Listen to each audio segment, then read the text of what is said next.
Ang katotohanan ay hindi mahalaga. Ang importante ay mapulaan lang ang nagkakaisang kaharian. Okay, at ayos na. Iyan ang matibay na paniniwala ng mga kabataan sa kalapitbayan. Mula pagkabata, isinaksak na sa kanila ang baluktot na pag-aakalang nakahihigit sila at ang hindi mapigilang inggit sa UK na pinaniniwalaan nilang nangunguna sa mundo. Sa pagitan ng dalawang emosyon na ito, isang araw ay natagpuan nila ang sarili na nakatayo, napatitig sa kanilang sariling kawalang kakayahan at sa mataas na kagitingan ng mga Briton. Ano ang ginawa sa kanila ng mga Briton na itinuring nilang ganap na kalaban sa gitna ng matinding panganib? At bakit nagulat ang mga pinuno sa malalayong bansa tulad ng Amerika sa kung ano ang nasa UK na nagbunsod pa sa kanila upang gayahin ang kultura ng UK? Isang nakakagulat na yugto kung saan nadurog ang salamin ng pagtatangi at lumitaw ang nakatagong katotohanan, isang pangyayaring nagpakilabot sa mundo. Nagsimula ito sa isang matalas na obserbasyon. Ang pagkamangha sa mabilis na pag-unlad ng UK, ang pagkabigla at pagkadismaya ng mga kabataan sa kalapitbayan na dating pumupuna sa UK dahil sa inggit. Ngayon, maraming kabataan sa kalapitbayan ang hindi gaanong nababahala sa katotohanan ng kasaysayan, kundi sa paglago ng ekonomiya ng UK at sa relatibong paghina ng sarili nilang bansa. May isang dayuhan ang nagsabi, ang katotohanan ay hindi mahalaga. Sinasalihan lang nila ang pagpuna sa UK para mapawi ang kanilang sama ng loob at pakiramdam ng pagiging mababa at inilalabas ang kanilang damdamin. Anong klaseng yugto kaya ito? Simulan na natin ang kwento ngayon din. Episode 8. Kumusta? Ako si Carlo.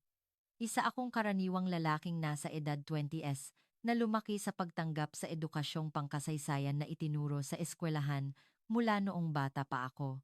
Sa aming mga aklat-aralin, itinuro na ang aming bansa ang nanguna sa modernisasyon ng UK. Habang naririnig ko ang tungkol sa pagtatayo ng mga riles at paaralan at pagpapaunlad ng industriya, natural lang na naisip ko na ang aming bansa ang gumanap ng papel sa pagpapaunlad ng UK. Hindi ko kailanman kinuwestiyon ang edukasyong iyon. Gayunpaman, habang tumatanda ako at nalalantad sa mga balita, nakita ko na ang aming bansa ay patuloy na pinupuna ang UK tungkol sa nakaraang kasaysayan at digmaan. Iginiit ng aming bansa na hindi humingi ng tamang tawad ang UK tungkol sa mga isyu sa nakaraan o kaya'y hindi sapat ang kompensasyon. Sa simula, isa lang itong nakakainis na balita, ngunit sa paglipas ng panahon, lalo akong naiinis sa pahayag na iyon. Naisip ko kasi na ang aming bansa ay sapat na ang naitulong at naibigay sa UK. Ang mga tao sa paligid ko ay mayroon ding katulad na pag-iisip. Sa pakikipag-usap sa mga kaibigan na nagsasabing hindi patas ang pag-atake ng UK sa aming bansa, lalo akong nagkaroon ng negatibong damdamin tungkol sa UK. Pakiramdam ko, pinupuna ng UK ang aming bansa bilang nagkasala sa nakaraan, at tila isa itong makasariling bansa na nagbubulag-bulagan sa sarili nitong mga problema. Noong panahong iyon, nagsimulang maging popular ang mga pelikula at serye sa TV ng UK. Sa tuwing tinatanong ako ng aking mga kaibigan kung bakit hindi ko gusto ang kultura ng UK, naiinis ako. Wala naman akong interes sa mga nilalaman ng UK. Sa tuwing natatanong ako, pakiramdam ko ay pinipilit akong sumunod sa kultura ng UK. Hindi ko ito gusto. At lalong nagbago ang damdamin ko patungkol sa UK. Pakiramdam ko ay ipinipilit ng UK sa akin na mahalin ang kultura nila. Kaya naman, natural lang na nakikipag-ugnayan ako sa mga taong may parehong pag-iisip sa online communities at social media. Doon, patuloy na nagpo-post ang mga tao na binabaluktot ng UK ang kasaysayan ng aming bansa at pilit kaming ginagawang salarin. Paulit-ulit ang mga pahayag na nagsisinungaling ang UK. Sa halip na magpasalamat sa aming bansa sa pagpapaunlad sa kanila, puro lang sila puna, at lalo akong nahumaling sa mga pahayag na ito. Sa online, pinupuna nila ang UK na pilit na humihingi ng pera sa aming bansa kahit na dapat ay nalutas na ang lahat ng problema sa isang kasunduan sa UK noon. Sumasang-ayon ako sa mga salitang ito. Hindi kasi mawala sa isip ko ang tanong na, tapos na ang problema, bakit pa ipinipilit? Naging kumbinsido ako na ginagamit lang ng UK ang mga isyung ito para sadyang punahin ang aming bansa. Noong panahong iyon, sumali ako sa isang anti-UK na organisasyon. Doon, patuloy na itinataas ang pag-aangkin na ginagamit ng UK ang mga isyu sa kasaysayan para pabagsakin ang aming bansa. Habang naririnig ko ang mga kuwentong iyon, lalo akong nagkaroon ng galit at pagkamuhi sa UK. Ang mga matatandang nakilala ko sa organisasyon ay nagsabi na ang damdamin ng UK sa aming bansa ay makasarili at kalkulado. Inangkin nila na gustong lampasan ng UK ang aming bansa sa ekonomiya, kaya ginagamit nila ang mga isyu sa kasaysayan para umatake. Sinabi rin nila na naghahanap ng pagkakataon ng UK na lampasan kami sa mga industriya ng BPO at electronics. Pakiramdam ko ay totoo ang mga salitang iyon. Dahil na rin sa nakita kong lumalago ang ekonomiya ng UK, nakaramdam ako ng pagkabalisa at pagiging mababa. Ang mga lingguhang pag-uusap sa organisasyong iyon ay puno ng pagpuna sa UK. Sa gitna ng mga pag-uusap na iyon, naisip ko na natural lang nakamuhian ng UK. Lalo akong nalunod sa pagkamuhi sa UK. Ngayon, naniniwala ako na ang pagpuna sa UK ay isang matuwid na gawain. Nagkaroon ako ng paniniwala na patuloy na pinahihirapan ng UK ang aming bansa. Kailangan nating lumaban para hindi tayo matalo sa pamumunang ito. Kaya naman, unti-unti akong naging komportable sa pagkamuhi ko sa UK. Maraming tao sa internet ang may parehong pag-iisip sa akin at pakiramdam ko ay payapa ako kapag kasama ko sila. Siguro, nakaramdam din ako ng kakaibang kasiyahan habang pinupuna ko ang UK. Araw-araw, tulad ng dati, pauwi na ako kasama ang dalawang matatandang miyembro matapos dumalo sa pagpupulong ng organisasyon. Naglalakad kaming tatlo patungo sa kalapit na istasyon ng LRT. Habang naghihintay kami sa tren, tulad ng dati, pinag-uusapan namin ang UK at nagrereklamo tungkol sa mga di makatuwirang kahilingan ng UK sa aming bansa. Nangyari iyon. Biglang bumagsak ang isa sa mga matatanda. Biglang namutla ang mukha ko at wala akong ideya kung ano ang gagawin. Tila hindi na humihinga ang bumagsak na tao at walang malay. Nagpanik kami ng isa pang kasama at tinitigan lang ang isa't isa. Nagmamadali rin ako, pero wala akong nagawa. Hindi ko alam kung paano magbigay ng first aid. Humungi ako ng tulong sa paligid, ngunit ang lahat ng dumadaan ay tinitigan lang kami mula sa malayo. Ang ilan ay nagbulungan lang at pinanood ang sitwasyon. Sa aming bansa, malakas ang kultura ng pag-iwas sa pisikal na kontak sa iba at ang pagiging nahihiya na kumilos ng aktibo sa harap ng mga hindi kilala.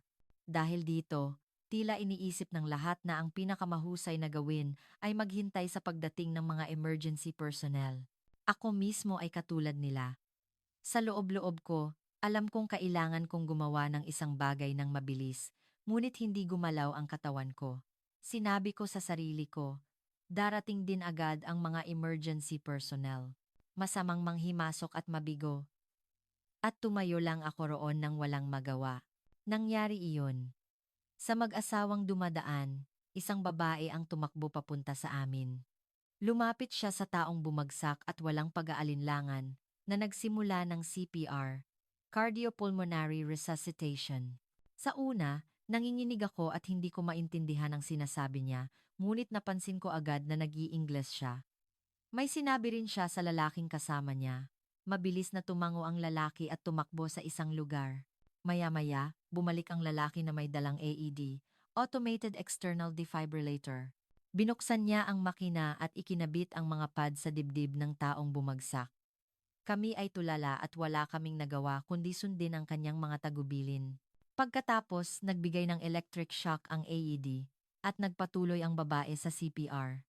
Sa sandaling iyon, nakatitig lang ako sa tanawin.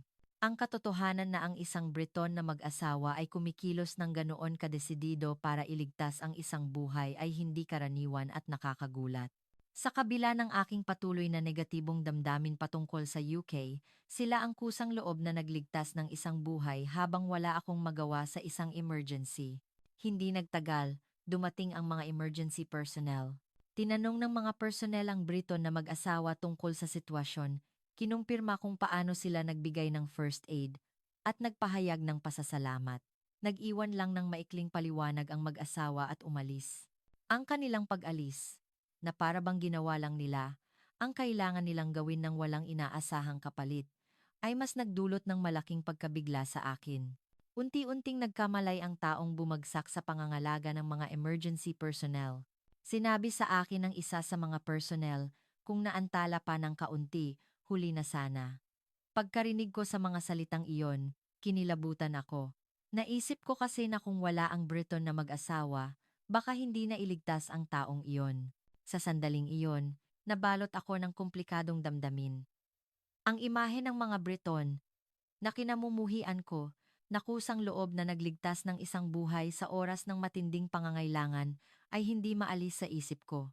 At ang natira sa kanilang pag-alis ay ang aking sariling kawalang kakayahan at kahihiyan. Naguluhan pa rin ako. Sinubukan kong kumbinsihin ang sarili ko na baka nagkataon lang iyon, na baka espesyal lang ang Briton na mag-asawa. Gayunpaman, hindi umalis ang tanawin na iyon sa isip ko. Ligtas na gumaling ang taong bumagsak sa ospital. Mula noong araw na iyon, komplikado ang isip ko at hindi ako makatulog. Kahit na wala silang ginawa para sa akin, nakapagtataka na malaki ang epekto nito sa aking puso. Gusto kong ibahagi ang nangyari noong araw na iyon sa isa pang miyembro ng organisasyon. Gusto kong malaman kung ano ang naramdaman niya, dahil mas marami siyang alam kaysa sa akin at kinamumuhian din niya ang UK. Kaya, pagkatapos ng pagpupulong, at habang pauwi na kami, maingat kong sinimulan ang usapan. Kung wala sila, malaking problema sana iyon, tama. Ngunit ang reaksyon niya ay ganap na hindi inaasahan. Sa halip na magpasalamat, nagsimula siyang magsalita ng bulag na pagkamuhi. May masamang intensyon ang mga taong iyon sa pagtulong. Ginawa lang nila iyon para sa kanilang image management. Ganoon talaga ang lahat ng ginagawa ng mga Briton. Nang marinig ko ang mga salitang iyon, parang kinakapos ako sa hininga. Sa kabila ng malinaw na sitwasyon, hindi siya tumigil sa pagdududa at pagpuna sa mga Briton. Sa sandaling iyon, parang may nabasag sa puso ko. May mali dito. Karaniwan, sasang-ayon ako sa kanyang mga salita, ngunit sa pagkakataong ito, ayoko. Ayoko nang marinig pa ang kanyang mga salita, kaya tinapos ko ang usapan at umalis. Mabigat ang aking paglalakad, at parang gusot na sinulid ang aking puso. Masyadong magkaiba ang pagkilos ng Briton na mag-asawa at ang reaksyon niya. Sa pagkakataong ito, nagsimula akong magduda na baka mali ang pinaniniwalaan ko. Tama ba ang lahat ng alam ko tungkol sa UK? Ang tanong na ito ay patuloy na nagpapahirap sa akin. Mula noong araw na iyon, nagdesisyon akong ayusin ang nararamdaman ko tungkol sa organisasyon. Napagtanto ko na marami ng tao ang nagbubulag-bulagan sa katotohanan at pinupuna lang ang UK para maibsan ang kanilang sama ng loob at pakiramdam ng pagiging mababa. Ang puso ko ay napakabigat. Ang pag-alaala sa nakaraan kung saan ako mismo ay nalunod sa pagkamuhi at pagtatangi na katulad nila ay nagdulot ng hindi matiis na pagsisisi at pagkapahiya. Paano ako nagawang maging bulag sa ganoong emosyon at kamuhian ang UK? Mula noong araw na iyon, naglaan ako ng oras para mag-isa at binalikan ang bawat pagkilos ko sa nakaraan. Lahat ng post ko sa online community, ang mga pag-uusap sa mga pagpupulong, at ang sandali ng pamumuna sa harap ng aking mga kaibigan ay bumalik sa isip ko. Nakaramdam ako ng kalungkutan sa pag-iisip kung gaano karaming Briton ang nasaktan ko. Higit sa lahat, ang pinaka-pinagsisisihan ko ay ang sandali ng kawalang kakayahan sa istasyon ng LRT. Kung wala ang mabilis na pagkilos at tapang na ipinakita ng Briton na mag-asawa, baka hinarap ko na ang kamatayan ng isang tao ngayon. Gayunpaman, patuloy pa rin sa pamumuna ang mga tao sa organisasyon sa halip na magpasalamat. Sa pagkakita sa kanila, napagtanto ko, hinding-hindi sila magbabago. Ancora. Gayunpaman, hindi ako pwedeng umalis ng tahimik. Ayoko nang tahakin pa ang parehong landas na tinatahak nila. Naisip ko na may magagawa ako. Kahit na hindi ako makahingi ng tawad ng direkta sa mga Briton, gusto kong itama ang aking maling pagkilos at magpadala ng mensahe ng pagbabago sa mga taong may katulad na pagkamuhi. Mula noong araw na iyon, nagsimula akong mag-post ng aking karanasan online ng regular.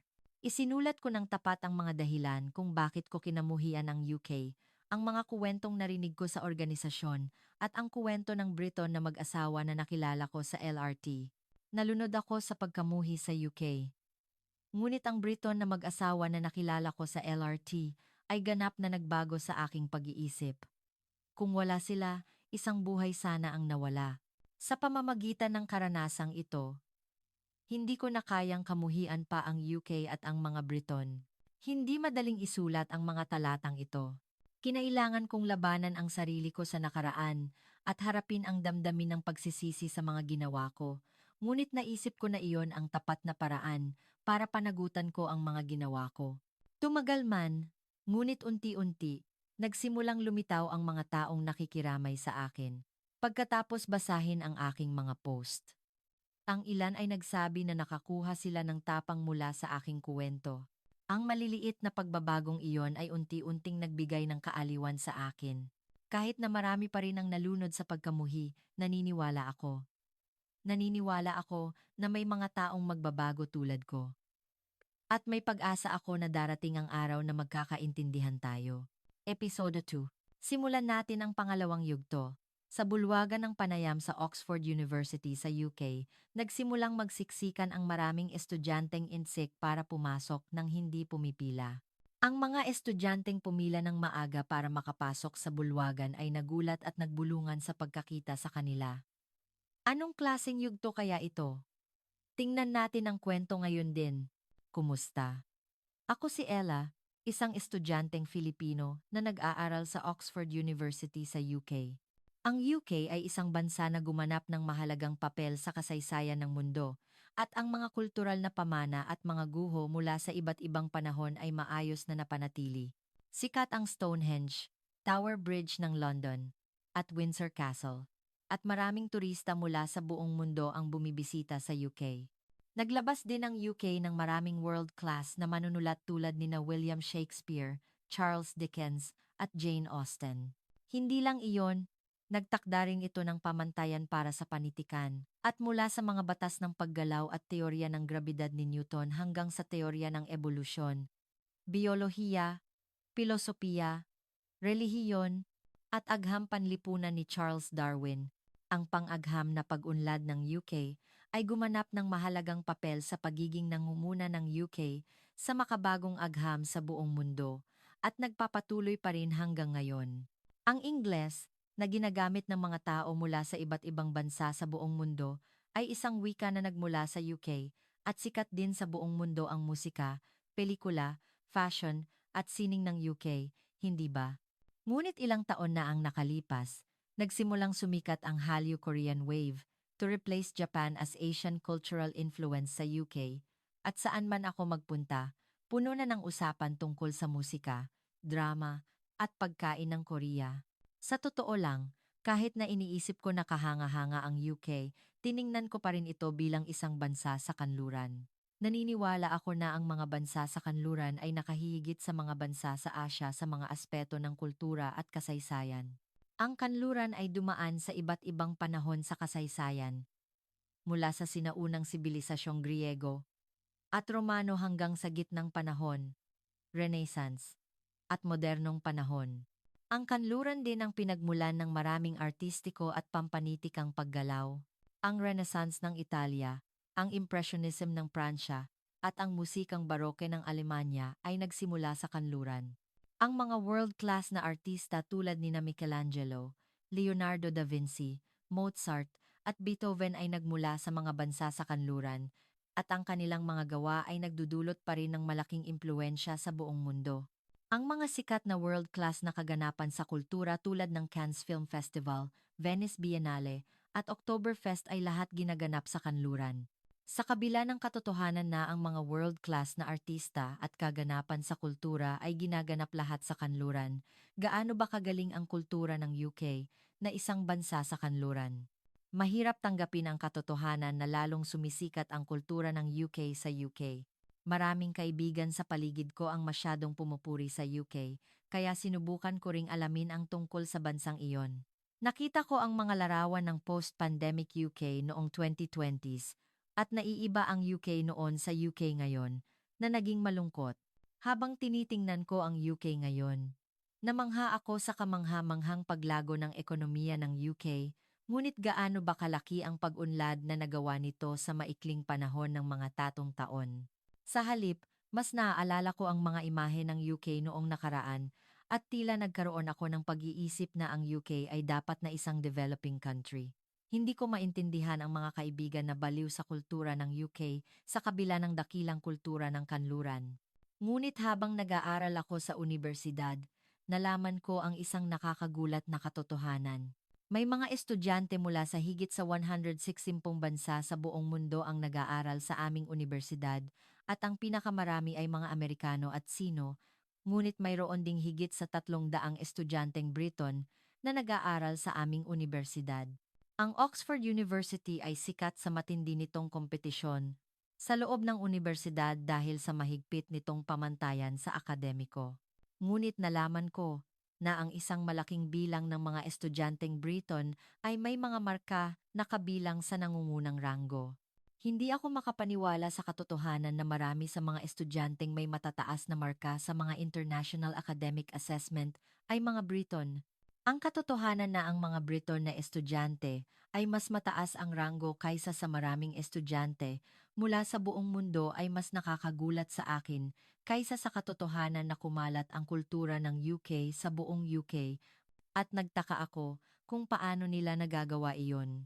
Labis akong naging interesado sa mga estudyanteng Briton at hindi ako makatulog sa gabi, kaya sumali ako sa UK Studies Circle sa Oxford University kung saan aktibo ang mga estudyanteng Briton.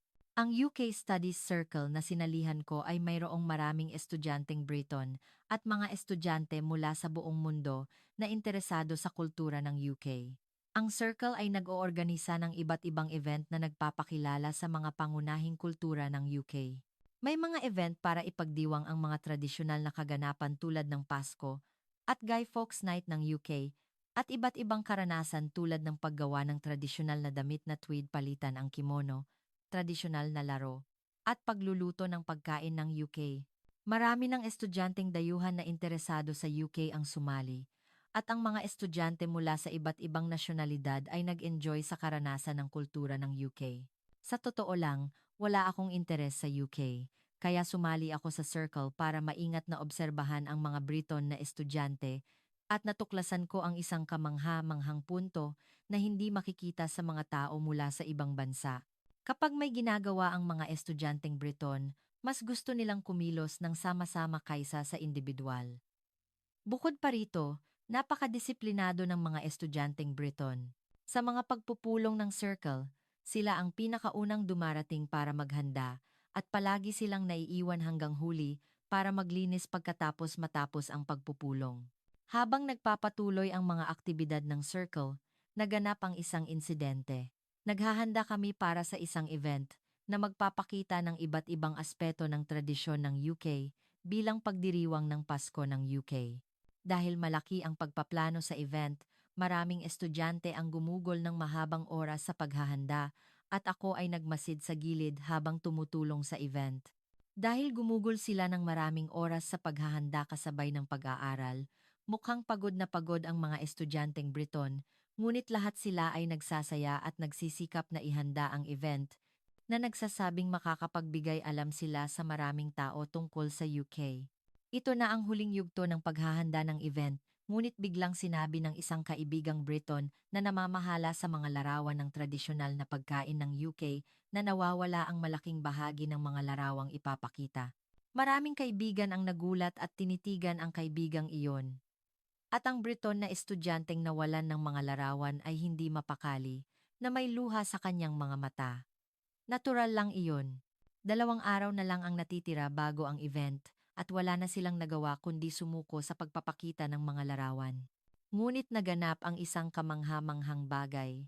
Sa sandaling sinabi niya na nawawala ang mga larawan, maraming estudyanteng Briton ang hindi siya pinuna, kundi kinuha ang kanilang mga cellphone at nagsimulang makipag-ugnayan sa kanilang mga pamilya at kaibigan na nakatira sa UK.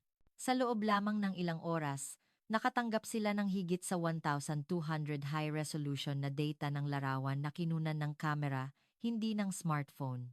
Ang pagkamangha ko sa tanawing iyon ay panandalian lang, at bagaman nakatanggap sila ng mga larawan, may isa pang problema. Nagtanong sila sa ilang photo studio Ngunit sinabi sa kanila na aabutin ng hindi bababa sa 1 linggo para i-develop ang malaking bilang ng mga larawan. Hindi sumuko ang mga kaibigang Briton. Hinati nila ang gawain at tumakbo para maghanap ng lugar na makakapag-develop ng maliit na bilang ng mga larawan ng mabilis at nagtagumpay sila sa nick of time sa pagtatapos ng exhibition. Ang dahilan kung bakit ako nagulat habang pinapanood ang tanawing iyon ay kung nagkaroon ng problema dahil sa pagkakamali ng isang individual sa gitna ng mga Briton referring to the UK students now being praised, contrasting with the general population. Magtatapos sana ito sa pamumuna, ngunit walang sinuman ang pumuna sa mga Briton at lahat sila ay nagkaisa para tumulong at magtulungan. May mga kaibigan pa nga ang nagbigay ng kaaliwan na nagsasabing, ayos lang iyan, dasi sa balara. Labis akong naantig habang pinapanood ko ang kanilang pagdiriwang. Nang matagumpay nilang matapos ang event sa loob ng 2 araw, kung saan hindi natulog ang maraming estudyante, at kumilos ng nagkakaisa sa pagkakamali ng isang tao. Ang mga estudyanteng Briton ay flexible na umaksyon sa bagong sitwasyon at mabilis na nakahanap ng solusyon sa gitna ng krisis.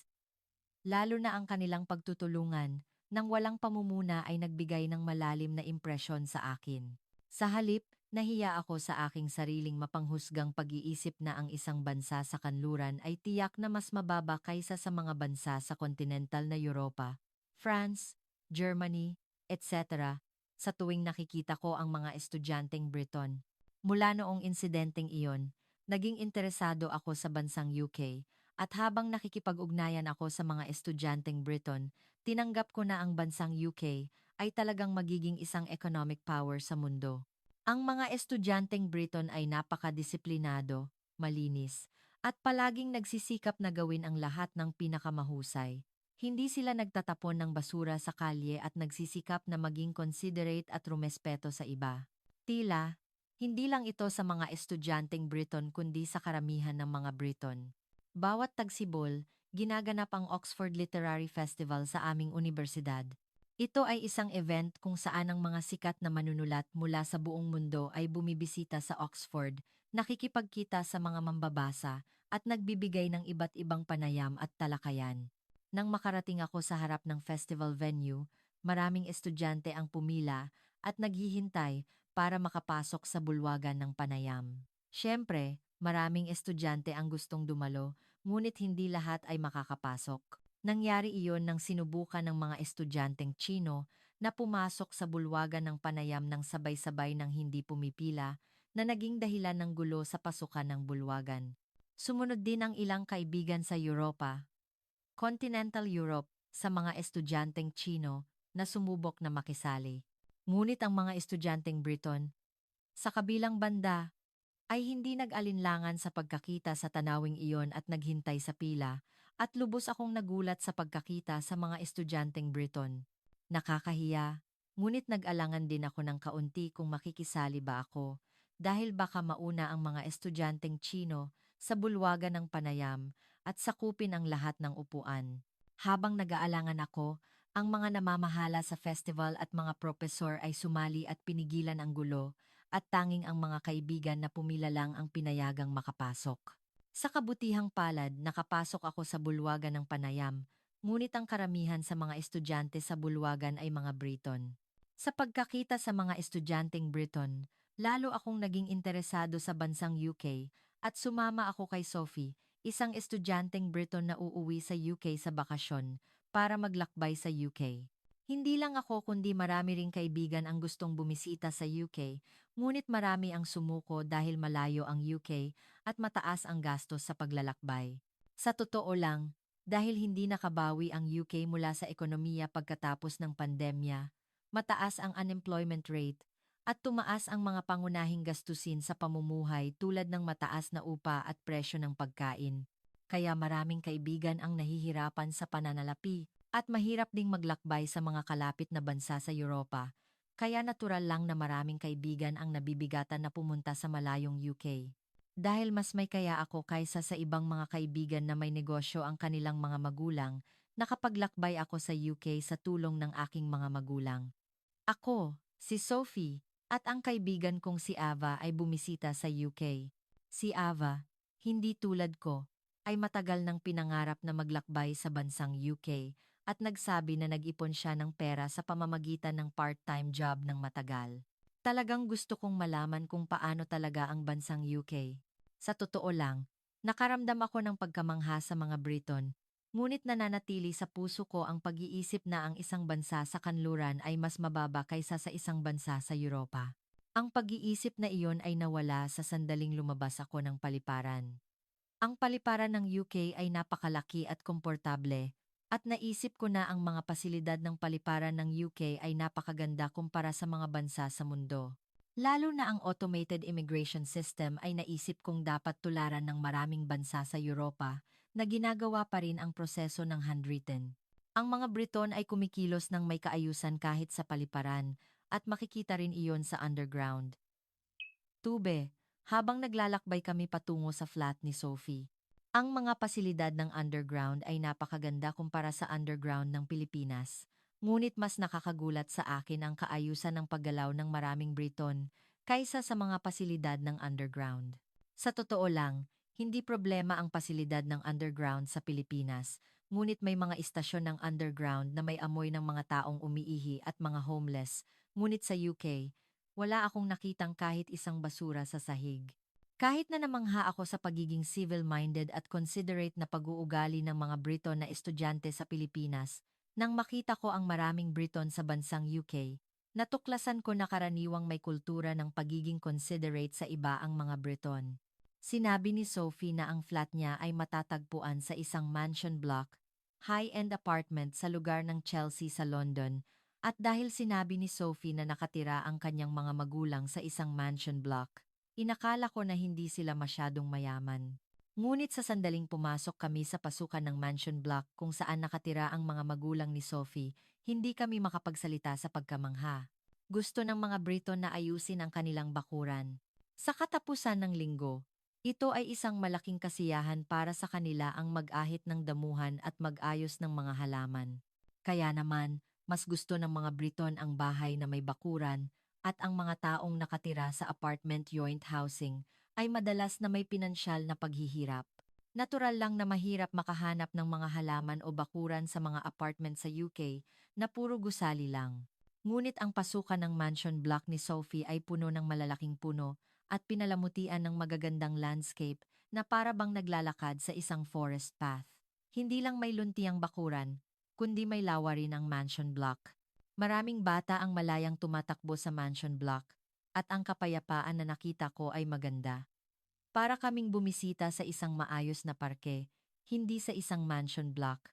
Kami ng kaibigan ko ay patuloy na pinupuri ang mansion block ng UK habang pumasok kami sa bahay ni Sophie. Kahit ang elevator ng mansion block sa UK ay napakabilis at komportable. Sa sandaling pumasok kami sa bahay ni Sophie, sumigaw ang kaibigan ko. Medyo nahiya ako sa kaibigan ko dahil naroroon ang nanay ni Sophie, ngunit sigurado ako na sumigaw din ako kung wala ang nanay ni Sophie. Ang loob ng bahay ay parang isang hotel, at ang tanawin mula sa malawak na view ay parang isang maliit na nayon sa gubat. Naghahanda ng pagkain ang nanay ni Sophie para sa amin, at sinimulan naming libutin ang loob ng bahay sa gabay ni Sophie. May malaking TV sa dingding, at may mga marangyang sofa at display cabinet. Nang pumasok kami sa silid ni Sophie, may mga built-in na closet at walang ni isang alikabok, na para bang malinis palagi kahit wala si Sophie. Nang hawakan ni Sophie ang kanyang cellphone dahil medyo mainit, biglang narinig ang tunog na buzz mula sa kisame, at humihip ang malamig na hangin. Nakakagulat na may air conditioner sa kisame. Nagulat kami sa sinabi ni Sophie na pwedeng i-adjust ang air conditioner gamit ang cellphone. Hindi lang ang air conditioner, kundi ang washing machine dryer at robot vacuum cleaner ay lahat pwedeng gamitin gamit ang cellphone. Kami ng kaibigan ko ay hindi makapagsalita sa pagkamangha sa sinabi ni Sophie. Habang nag-uusap kami, namangha sa mga home appliance ng UK, tinawag kami ng nanay ni Sophie para kumain ng hapunan. Nang pumunta kami sa kitchen, maraming pagkain ang nakahanda. Maraming pagkain na para bang pwedeng magparty ng higit sa 10 tao. Tinanong ko kung kami lang ba ang kakain ng lahat ng pagkain ito, at sinabi ng nanay ni Sophie na naghanda siya ng iba't ibang pagkain dahil hindi niya alam kung ano ang gusto namin. at pinilit niya kaming kumain ng marami habang nakangiti. Maraming pagkain ang nakalagay sa mesa na hindi na pwedeng maglagay ng plato, ngunit gusto ko ang isang putahe na tinatawag na roasted lamb pinalitan ang sukiyaki. Ang maasim na sauce ay bagay na bagay sa karne. Nakatikim na ako ng pagkain ng UK sa Pilipinas, ngunit hinding-hindi ito ganito ang lasa. Lalo na ang pickles pinalitan ang kimchi, tsukemono na gawa sa kamay ng nanay ni Sophie, ay iba ang antas kaysa sa mga pickles na binebenta sa Pilipinas. Habang masarap kaming kumakain, ininom ko ang aking tubig, at ang kaibigan ko ay nahumaling sa isang putahe na tinatawag na fish and chips pinalitan ang yakisoba, na nagsasabing ito ang pinakamahusay na putahe na nakain niya, at nag-thumbs up siya. Ngumiti ang nanay ni Sophie ng masaya sa pagkakita sa aming kumakain ng marami. Medyo nahiya ako sa pagiging abala sa pagkain. Ngunit ganoon talaga kahusay ang pagluluto ng nanay ni Sophie. Pagkatapos kumain, sinabi ni Sophie na gagawa siya ng kape ng UK at tinanong niya kami kung gusto namin ng malamig o mainit. Sinabi namin ng kaibigan ko na gusto namin ng malamig na kape. Ngumiti si Sophie at gumawa ng kape, at nagulat ako. Hindi siya nagbukas ng freezer para kumuha ng yelo, ngunit nang inilagay niya ang baso sa refrigerator, lumabas ang yelo.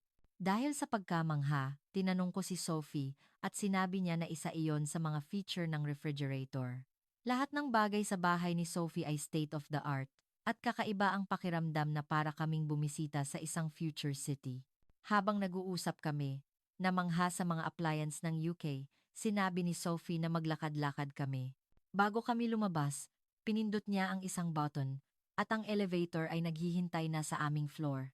Dahil sa pagkamangha, tinanong ko si Sophie kung lahat ba ng mansion block sa UK ay may ganoong state-of-the-art na pasilidad, at sinabi ni Sophie na ang lahat ay magkakahawig, maliban sa mga mansion block na masyadong luma. Sa sinabi ni Sophie, nagkaroon ako ng matinding pagnanais na manirahan sa isang tirahan tulad ng mansion block ng UK. Habang naglalakad kami kasama si Sophie, lumabas kami sa labas ng mansion block complex estate. Maraming commercial street din sa paligid ang may ilaw at maliwanag ang gabi sa UK, ngunit dahil gumagabi na at lampas na ng 8 p.m., medyo nag-alala ako at tinanong ko si Sophie kung saan kami pupunta. Ngumiti si Sophie at sinabi, "Huwag kang mag-alala. Ipapakita ko sa iyo ang magandang tanawin sa gabi, kaya sumunod ka lang." Pagkatapos, 10 minuto, 15 minuto kaming naglakad kasama si Sophie. At nakita namin ang isang tanawin na hinding-hindi ko makakalimutan. Dinala kami ni Sophie sa River Thames Embankment pinalitan ang Odaiba Beach. At sa kabila ng gabi, maraming tao ang naglalakad sa Riverside Park, at ang mga ilaw, mula sa ilog at sa maraming gusali ay napakaganda. Sinabi ni Sophie na maglakad pa kami ng kaunti at dinala niya kami. Pagkatapos, dinala kami ni Sophie sa lugar kung saan makikita ang London Bridge, pinalitan ang Rainbow Bridge.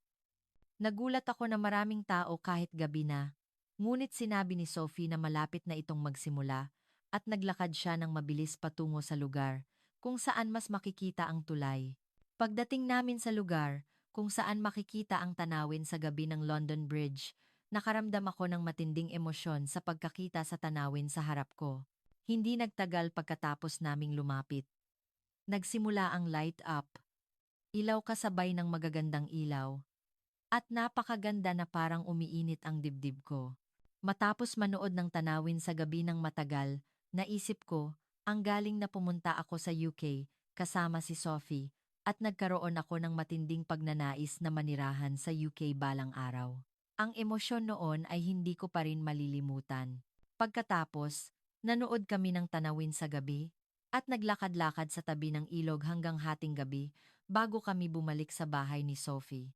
Sa unang gabi lang kami natulog sa bahay ni Sophie at naghanda kami para umalis ng maaga sa umaga dahil may accommodation kami mula sa ikalawang araw. Sinabi ni Sophie na mag-almusal muna kami, ngunit naisip ko na baka nakakaabala kami dahil abala rin ang mga magulang ni Sophie sa paghahanda para sa trabaho, kaya sinabi ko na, "Salamat, ngunit ayos lang." And kworo, pagkatapos sinabi ni Sophie na, "Wag na. Kumain na tayo ng almusal." At hinila ang kamay namin ng kaibigan ko at lumabas. Akala ko ay kakain kami ng almusal sa bahay, kaya medyo nagulat ako. Ngunit ang lugar na dinala ni Sophie sa amin ay nakakagulat na isang breakfast restaurant sa loob ng mansion block. Ipinakilala ni Sophie ang breakfast restaurant ng mansion block na nagsasabing, abila ang mga magulang ko sa paghahanda para sa trabaho sa umaga at kaunting toast at kape lang ang kinakain nila, kaya madalas akong kumain dito noong nag-aaral pa ako. Nakakagulat na may breakfast service ang mansion block. Ang almusal ay light meal, ngunit maganda iyon para sa almusal ng walang anumang pasanin. Pagkatapos kumain, naglakad-lakad kami sa mansion block complex at walang anumang bagay na wala sa mansion block ng UK. May gym, sauna, pool, golf course, reading room, at maging cafe. Siguro, kung nakatira ako sa lugar na tulad nito, maari akong manatili sa mansion block lang nang hindi lumalabas. Patuloy kaming pumuri na ang mansion block ni Sophie ay napakaganda, ngunit sinabi ni Sophie sa mukha na tila hindi nagulat, ang mga bagong mansion block ngayon ay mayroon ding cinema at rooftop pool na parang nasa hotel, at sinabi niya na marami pang mas magagandang mansion block. Sa una, nagduda ako na baka may mansion block na may cinema at rooftop pool na parang nasa hotel, ngunit naisip ko agad ang mansion block ni Sophie. At naisip ko na baka may mas magandang mansion block kaysa sa mansion block ni Sophie. Kami ng kaibigan ko ay naglakbay patungo sa accommodation na na-reserve namin, at kaming dalawa ay naglakbay sa mga lugar na isinulat ng kaibigan ko. Bago pa kami pumunta sa UK, sinabi ni Sophie na siya ang magga-guide, ngunit sinabi ko na, salamat talaga, ngunit dahil matagal ka nang umuwi. Makipagkita ka sa mga kaibigan mo at magkaroon ka ng magandang oras kasama ang iyong pamilya. Malang Mandisa, Apagaladinha. Bumisita kami sa Westminster Abbey, Buckingham Palace, Trafalgar Square, Piccadilly Circus, London Eye, at Tower of London. Pinalitan ang mga Japanese landmarks, at sinabi ng kaibigan ko na kailangan din naming pumunta sa museum. Ngunit dahil siksik ang schedule, nakakalungkot na hindi na kami nakakita pa. Naglakbay kami sa iba't ibang tourist spot, ngunit bumalik kami sa Pilipinas na may pagnanais na manatili pa nang mas matagal at makita ang mas maraming bagay tungkol sa UK. Ang UK ay talagang isang magandang bansa. Nahiya ako sa sarili ko na naisip ko na ang isang bansa sa kanluran ay mas mababa kaysa sa isang bansa sa Asya bago ko bisitahin ang UK. Ang UK na binisita ko ay isang mas maunlad na bansa kaysa sa mga bansa sa Asya. Gusto kong pumunta ulit sa UK at maglakbay sa iba't ibang lungsod sa UK at sa mga tourist spot na hindi ko nakita sa pagkakataong ito. At kung may pagkakataon, gusto ko talagang manirahan sa isang mansion block ng UK. Kung nagustuhan niyo ang kwento ngayon, mangyaring mag-subscribe, like, at turn on the notification. Babalik ako na may mas maraming nakakatuwang yugto. Ito ang Emotion Search Team. Ang katotohanan ay hindi mahalaga.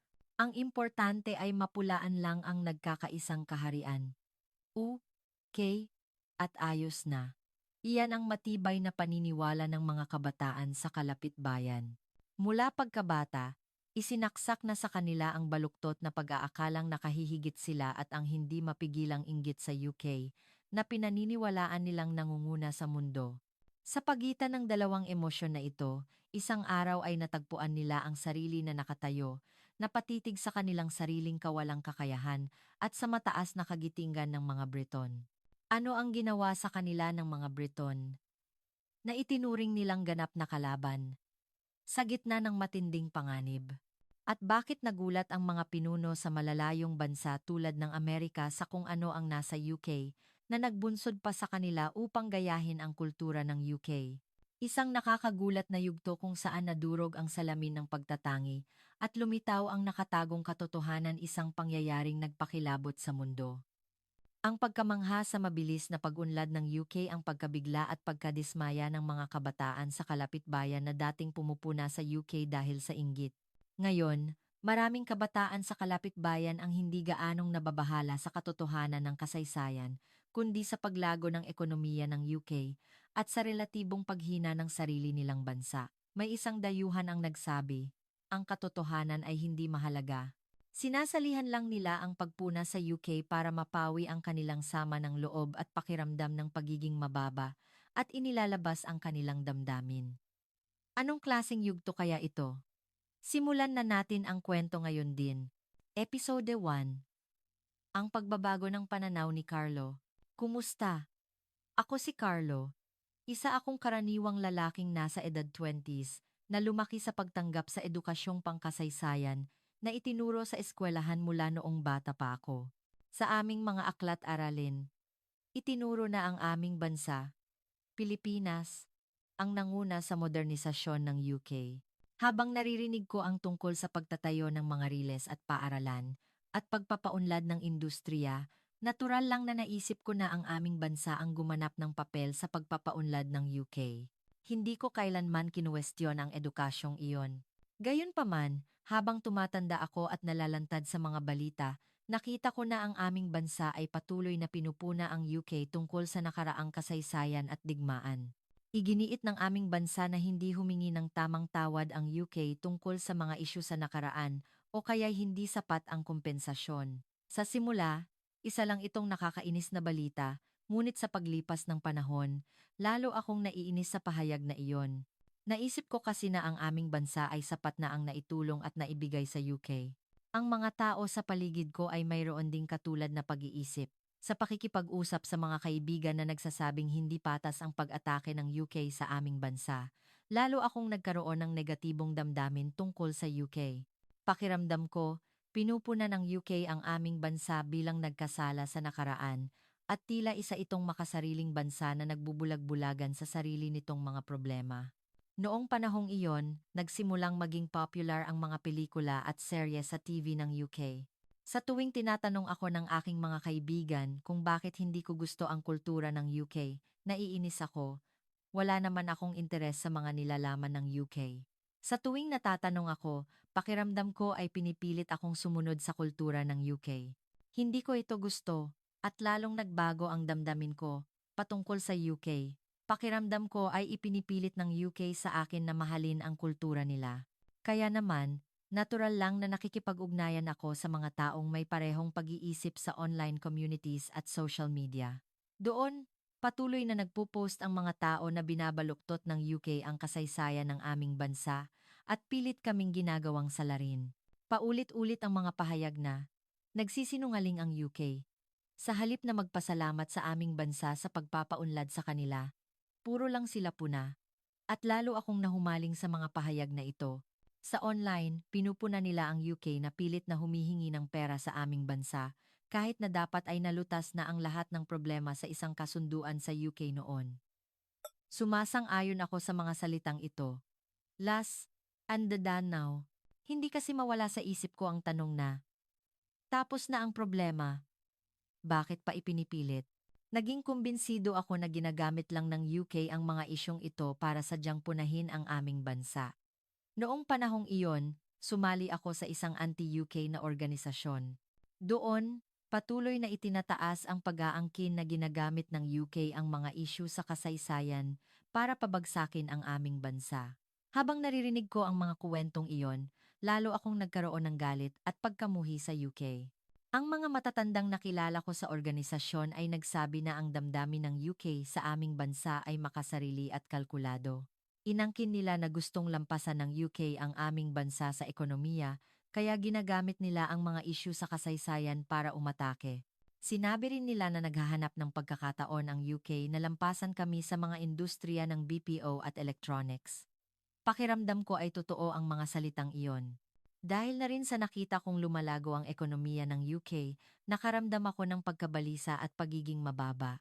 Ang mga lingguhang pag-uusap sa organisasyong iyon ay puno ng pagpuna sa UK. Sa gitna ng mga pag-uusap na iyon, naisip ko na natural lang na kamuhian ang UK. Lalo akong nalunod sa pagkamuhi sa UK. Ngayon, naniniwala ako na ang pagpuna sa UK ay isang matuwid na gawain. Nagkaroon ako ng paniniwala na patuloy na pinahihirapan ng UK ang aming bansa. Kailangan nating lumaban para hindi tayo matalo sa pamumunang ito. Kaya naman, unti-unti akong naging komportable sa pagkamuhi ko sa UK. Maraming tao sa internet ang may parehong pag-iisip sa akin. At pakiramdam ko ay payapa ako kapag kasama ko sila. Siguro, nakaramdam din ako ng kakaibang kasiyahan habang pinupuna ko ang UK. Araw-araw, tulad ng dati, pauwi na ako kasama ang dalawang matatandang miyembro matapos dumalo sa pagpupulong ng organisasyon. Naglalakad kaming tatlo patungo sa kalapit na istasyon ng LRT, Light Rail Transit sa Maynila. Habang naghihintay kami sa tren, tulad ng dati, pinag-uusapan namin ang UK at nagrereklamo tungkol sa mga di makatuwirang kahilingan ng UK sa aming bansa. Nangyari iyon. Biglang bumagsak ang isa sa mga matatanda. Biglang namutla ang mukha ko at wala akong ideya kung ano ang gagawin. Tila hindi na humihinga ang bumagsak na tao at walang malay. Nagpanik kami ng isa pang kasama at tinitigan lang ang isa't isa. Nagmamadali rin ako, pero wala akong nagawa. Hindi ko alam kung paano magbigay ng first aid. Humungi ako ng tulong sa paligid, ngunit ang lahat ng dumadaan ay tinitigan lang kami mula sa malayo. Sa aming bansa, Pilipinas, malakas ang kultura ng pakikisama at hiya, pag-iwas sa pagkawala ng mukha o pagkagulo, kaya mas pinipili ang hindi makialam ng aktibo sa harap ng mga hindi kilala. Dahil dito, tila iniisip ng lahat na ang pinakamahusay na gawin ay maghintay sa pagdating ng mga emergency personnel. Ako mismo ay katulad nila. Sa loob-loob ko, alam kong kailangan kong gumawa ng isang bagay ng mabilis, ngunit hindi gumalaw ang katawan ko. Sinabi ko sa sarili ko, darating din agad ang mga emergency personnel, masamang manghimasok at mabigo, at tumayo lang ako roon nang walang magawa. Nangyari iyon. Sa mag-asawang dumadaan, isang babae ang tumakbo papunta sa amin. Lumapit siya sa taong bumagsak at walang pag-aalinlangan na nagsimula ng CPR, cardiopulmonary resuscitation. Sa una, nanginginig ako at hindi ko maintindihan ang sinasabi niya, ngunit napansin ko agad na nag-i-English siya. May sinabi rin siya sa lalaking kasama niya. Mabilis na tumango ang lalaki at tumakbo sa isang lugar. Maya-maya, bumalik ang lalaki na may dalang AED, Automated External Defibrillator. Binuksan niya ang makina at ikinabit ang mga pad sa dibdib ng taong bumagsak. Habang nagpapadala ng signal ang makina, sumenyas ang babae sa amin gamit ang kamay niya na umatras ng kaunti. Kami ay tulala at wala kaming nagawa kundi sundin ang kanyang mga tagubilin. Pagkatapos, nagbigay ng electric shock ang AED at nagpatuloy ang babae sa CPR. Sa sandaling iyon, nakatitig lang ako sa tanawin. Ang katotohanan na ang isang Briton na mag-asawa ay kumikilos ng ganoon kadesidido para iligtas ang isang buhay ay hindi karaniwan at nakakagulat. Sa kabila ng aking patuloy na negatibong damdamin patungkol sa UK, sila ang kusang loob na nagligtas ng isang buhay habang wala akong magawa sa isang emergency. Hindi nagtagal, dumating ang mga emergency personnel. Tinanong ng mga personnel ang Briton na mag-asawa tungkol sa sitwasyon, kinumpirma kung paano sila nagbigay ng first aid at nagpahayag ng pasasalamat. Nag-iwan lang ng maikling paliwanag ang mag-asawa at umalis. Ang kanilang pag-alis, na para bang ginawa lang nila, ang kailangan nilang gawin ng walang inaasahang kapalit, ay mas nagdulot ng malaking pagkabigla sa akin. Unti-unting nagkamalay ang taong bumagsak sa pangangalaga ng mga emergency personnel. Sinabi sa akin ng isa sa mga personnel, kung naantala pa ng kaunti, huli na sana. Pagkarinig ko sa mga salitang iyon, kinilabutan ako. Naisip ko kasi na kung wala ang Briton na mag-asawa, baka hindi na iligtas ang taong iyon. Sa sandaling iyon, nabalot ako ng komplikadong damdamin. Ang imahe ng mga Briton na kinamumuhian ko, nakusang loob na nagligtas ng isang buhay sa oras ng matinding pangangailangan ay hindi maalis sa isip ko.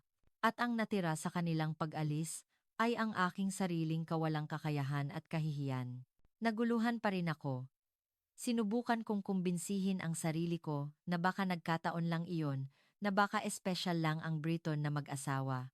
Gayunpaman, hindi umalis ang tanawin na iyon sa isip ko. Ligtas na gumaling ang taong bumagsak sa ospital. Mula noong araw na iyon, komplikado ang isip ko at hindi ako makatulog. Kahit na wala silang ginawa para sa akin, nakapagtataka na malaki ang epekto nito sa aking puso. Gusto kong ibahagi ang nangyari noong araw na iyon sa isa pang miyembro ng organisasyon. Gusto kong malaman kung ano ang naramdaman niya dahil mas marami siyang alam kaysa sa akin at kinamumuhian din niya ang UK. Kaya, pagkatapos ng pagpupulong at habang pauwi na kami, maingat kong sinimulan ang usapan. Medyo nagulat ako nang makita ko ang mga Briton na kumilos ng ganoon noong araw na iyon. Kung wala sila, malaking problema sana iyon, tama. Ngunit ang reaksyon niya ay ganap na hindi inaasahan. Sa halip na magpasalamat, nagsimula siyang magsalita ng bulag. Napagkamuhi, may masamang intensyon ang mga taong iyon sa pagtulong.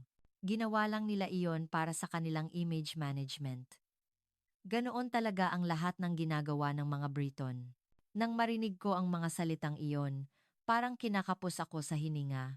Sa kabila ng malinaw na sitwasyon, hindi siya tumigil sa pagdududa at pagpuna sa mga Briton. Sa sandaling iyon, parang may nabasag sa puso ko. May mali dito. Karaniwan, sasang-ayon ako sa kanyang mga salita. Ngunit sa pagkakataong ito, ayoko. Ayoko nang marinig pa ang kanyang mga salita, kaya tinapos ko ang usapan at umalis. Mabigat ang aking paglalakad, at parang gusot na sinulid ang aking puso. Masyadong magkaiba ang pagkilos ng Briton na mag-asawa at ang reaksyon niya. Sa pagkakataong ito, nagsimula akong magduda na baka mali ang pinaniniwalaan ko. Tama ba ang lahat ng alam ko tungkol sa UK? Ang tanong na ito ay patuloy na nagpapahirap sa akin. Mula noong araw na iyon, nagdesisyon akong ayusin ang nararamdaman ko tungkol sa organisasyon.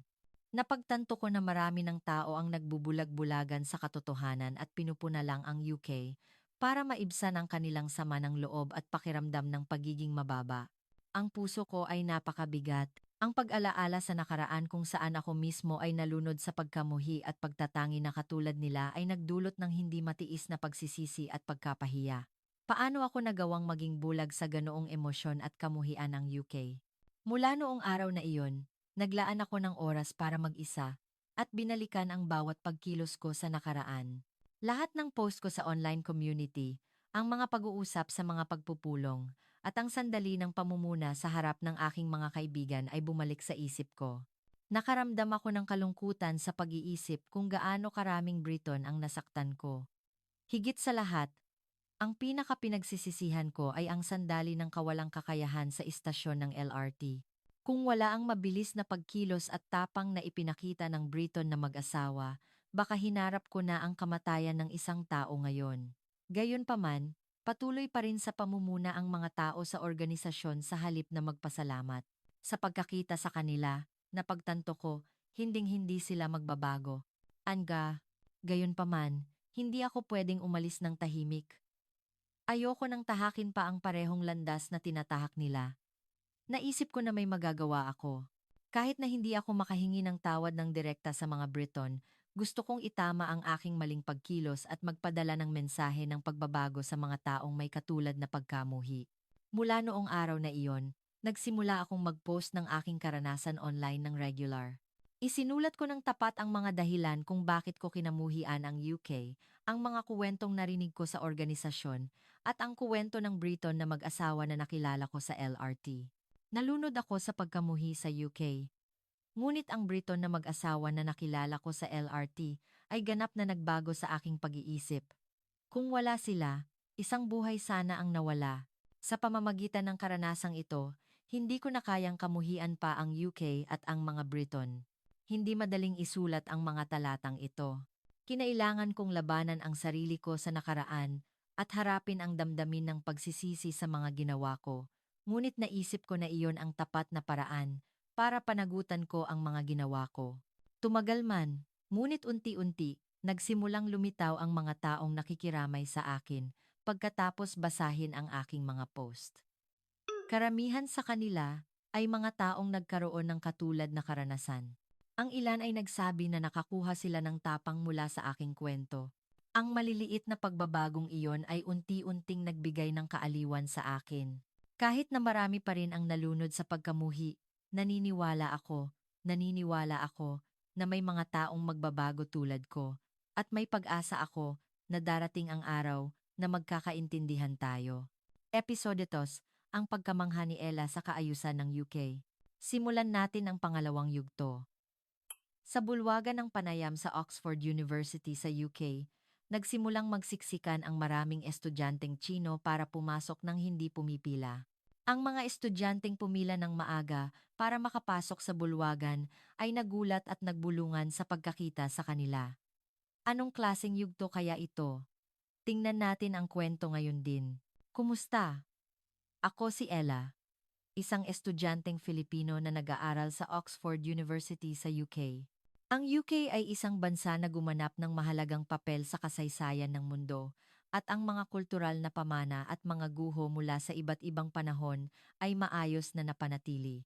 Sikat ang Stonehenge, Tower Bridge ng London, at Windsor Castle, at maraming turista mula sa buong mundo ang bumibisita sa UK. Naglabas din ang UK ng maraming world-class na manunulat tulad nina William Shakespeare, Charles Dickens, at Jane Austen. Hindi lang iyon, nagtakda rin ito ng pamantayan para sa panitikan, at mula sa mga batas ng paggalaw at teorya ng grabidad ni Newton hanggang sa teorya ng ebolusyon, biolohiya, pilosopiya, relihiyon, at agham panlipunan ni Charles Darwin, ang pang-agham na pag-unlad ng UK ay gumanap ng mahalagang papel sa pagiging nangunguna ng UK sa makabagong agham sa buong mundo at nagpapatuloy pa rin hanggang ngayon. Ang Ingles, na ginagamit ng mga tao mula sa iba't ibang bansa sa buong mundo, ay isang wika na nagmula sa UK at sikat din sa buong mundo ang musika, pelikula, fashion, at sining ng UK, hindi ba? Ngunit ilang taon na ang nakalipas, nagsimulang sumikat ang Hallyu, Korean Wave, sa UK, at saan man ako magpunta, puno na ng usapan tungkol sa musika, drama, at pagkain ng Korea. Sa totoo lang, kahit na iniisip ko na kahanga-hanga ang UK, tiningnan ko pa rin ito bilang isang bansa sa kanluran. Naniniwala ako na ang mga bansa sa kanluran ay nakahihigit sa mga bansa sa Asya sa mga aspeto ng kultura at kasaysayan. Ang kanluran ay dumaan sa iba't ibang panahon sa kasaysayan, mula sa sinaunang sibilisasyong Griego at Romano hanggang sa gitnang panahon, Renaissance, at modernong panahon. Ang kanluran din ang pinagmulan ng maraming artistiko at pampanitikang paggalaw. Ang Renaissance ng Italia, ang Impressionism ng Pransya, at ang musikang baroke ng Alemanya ay nagsimula sa kanluran. Ang mga world-class na artista tulad nina Michelangelo, Leonardo da Vinci, Mozart, at Beethoven ay nagmula sa mga bansa sa kanluran, at ang kanilang mga gawa ay nagdudulot pa rin ng malaking impluensya sa buong mundo. Ang mga sikat na world-class na kaganapan sa kultura, tulad ng Cannes Film Festival, Venice Biennale, at Oktoberfest ay lahat ginaganap sa kanluran. Sa kabila ng katotohanan na ang mga world-class na artista at kaganapan sa kultura ay ginaganap lahat sa kanluran, gaano ba kagaling ang kultura ng UK na isang bansa sa kanluran? Mahirap tanggapin ang katotohanan na lalong sumisikat ang kultura ng UK sa UK. Maraming kaibigan sa paligid ko ang masyadong pumupuri sa UK, kaya sinubukan ko ring alamin ang tungkol sa bansang iyon. Nakita ko ang mga larawan ng post-pandemic UK noong 2020s at naiiba ang UK noon sa UK ngayon na naging malungkot. Habang tinitingnan ko ang UK ngayon, namangha ako sa kamangha-manghang paglago ng ekonomiya ng UK. Ngunit gaano ba kalaki ang pag-unlad na nagawa nito sa maikling panahon ng mga 30 taon? Sa halip, mas naaalala ko ang mga imahe ng UK noong nakaraan at tila nagkaroon ako ng pag-iisip na ang UK ay dapat na isang developing country. Hindi ko maintindihan ang mga kaibigan na baliw sa kultura ng UK sa kabila ng dakilang kultura ng kanluran. Ngunit habang nag-aaral ako sa universidad, nalaman ko ang isang nakakagulat na katotohanan. May mga estudyante mula sa higit sa 160 bansa sa buong mundo ang nag-aaral sa aming universidad at ang pinakamarami ay mga Amerikano at Sino, ngunit mayroon ding higit sa 300 estudyanteng Briton na nag-aaral sa aming universidad. Ang Oxford University ay sikat sa matindi nitong kompetisyon sa loob ng universidad dahil sa mahigpit nitong pamantayan sa akademiko. Ngunit nalaman ko na ang isang malaking bilang ng mga estudyanteng Briton ay may mga marka na kabilang sa nangungunang ranggo. Hindi ako makapaniwala sa katotohanan na marami sa mga estudyanteng may matataas na marka sa mga International Academic Assessment ay mga Briton. Ang katotohanan na ang mga Briton na estudyante ay mas mataas ang ranggo kaysa sa maraming estudyante mula sa buong mundo ay mas nakakagulat sa akin kaysa sa katotohanan na kumalat ang kultura ng UK sa buong UK, at nagtaka ako kung paano nila nagagawa iyon. Labis akong naging interesado sa mga estudyanteng Briton at hindi ako makatulog sa gabi, kaya sumali ako sa UK Studies Circle sa Oxford University, kung saan aktibo ang mga estudyanteng Briton. Ang UK Studies Circle na sinalihan ko ay mayroong maraming estudyanteng Briton at mga estudyante mula sa buong mundo na interesado sa kultura ng UK. Ang circle ay nag-oorganisa ng iba't ibang event na nagpapakilala sa mga pangunahing kultura ng UK. May mga event para ipagdiwang ang mga tradisyonal na kaganapan tulad ng Pasko at Guy Fawkes Night ng UK, at iba't ibang karanasan tulad ng paggawa ng tradisyonal na damit na tweed, tradisyonal na laro, at pagluluto ng pagkain ng UK. Marami ng estudyanteng dayuhan na interesado sa UK ang sumali, at ang mga estudyante mula sa iba't ibang nasyonalidad ay nag-enjoy sa karanasan ng kultura ng UK. Sa totoo lang, wala akong interes sa UK, kaya sumali ako sa circle para maingat na obserbahan ang mga Briton na estudyante, at natuklasan ko ang isang kamanghamanghang punto na hindi makikita sa mga tao mula sa ibang bansa. Kapag may ginagawa ang mga estudyanteng Briton, mas gusto nilang kumilos ng sama-sama kaysa sa individual. Bukod pa rito, napakadisiplinado ng mga estudyanteng Briton. Sa mga pagpupulong ng circle, sila ang pinakaunang dumarating para maghanda, at palagi silang naiiwan hanggang huli para maglinis pagkatapos matapos ang pagpupulong. Habang nagpapatuloy ang mga aktibidad ng circle, naganap ang isang insidente. Naghahanda kami para sa isang event na magpapakita ng iba't ibang aspeto ng tradisyon ng UK bilang pagdiriwang ng Pasko ng UK. Dahil malaki ang pagpaplano sa event, maraming estudyante ang gumugol ng mahabang oras sa paghahanda, at ako ay nagmasid sa gilid habang tumutulong sa event. Dahil gumugol sila ng maraming oras sa paghahanda kasabay ng pag-aaral, mukhang pagod na pagod ang mga estudyanteng Briton, ngunit lahat sila ay nagsasaya at nagsisikap na ihanda ang event na nagsasabing makakapagbigay alam sila sa maraming tao tungkol sa UK.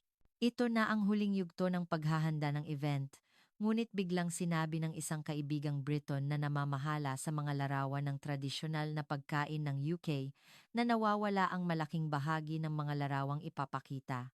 Maraming kaibigan ang nagulat at tinitigan ang kaibigang iyon, at ang Briton na estudyanteng nawalan ng mga larawan ay hindi mapakali na may luha sa kanyang mga mata. Natural lang iyon. 2 araw na lang ang natitira bago ang event, at wala na silang nagawa kundi sumuko sa pagpapakita ng mga larawan. Ngunit naganap ang isang kamanghamanghang bagay.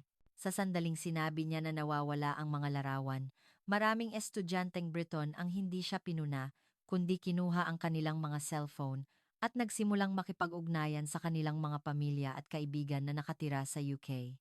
Sa loob lamang ng ilang oras, nakatanggap sila ng higit sa 1,200 high-resolution na data ng larawan na kinunan ng kamera, hindi ng smartphone. Ang pagkamangha ko sa tanawing iyon ay panandalian lang, at bagaman nakatanggap sila ng mga larawan, may isa pang problema.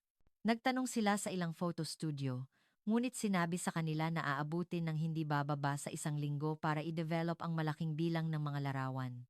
Hindi sumuko ang mga kaibigang Briton. Hinati nila ang gawain at tumakbo para maghanap ng lugar na makakapag-develop ng maliit na bilang ng mga larawan ng mabilis, at nagtagumpay sila sa nick of time sa pagtatapos ng exhibition. Ang dahilan kung bakit ako nagulat habang pinapanood ang tanawing iyon ay kung nagkaroon ng problema dahil sa pagkakamali ng isang individual sa gitna ng mga Briton. Magtatapos sana ito sa pamumuna, ngunit walang sinuman ang pumuna sa mga Briton, at lahat sila ay nagkaisa para tumulong at magtulungan. May mga kaibigan pa nga ang nagbigay ng kaaliwan na nagsasabing, ayos lang iyan. Antananayo na.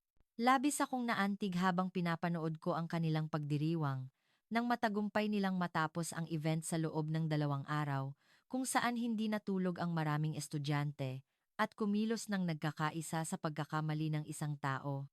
Ang mga estudyanteng Briton ay flexible na umaksyon sa bagong sitwasyon at mabilis na nakahanap ng solusyon sa gitna ng krisis.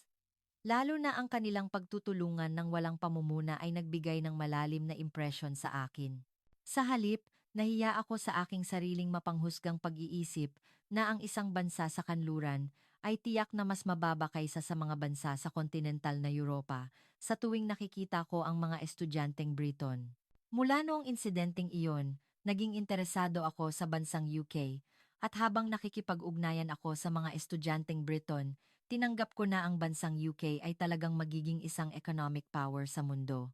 Ang mga estudyanteng Briton ay napakadisiplinado, malinis, at palaging nagsisikap na gawin ang lahat ng pinakamahusay. Hindi sila nagtatapon ng basura sa kalye at nagsisikap na maging considerate at rumespeto sa iba. Tila, hindi lang ito sa mga estudyanteng Briton, kundi sa karamihan ng mga Briton. Bawat tagsibol, ginaganap ang Oxford Literary Festival sa aming universidad.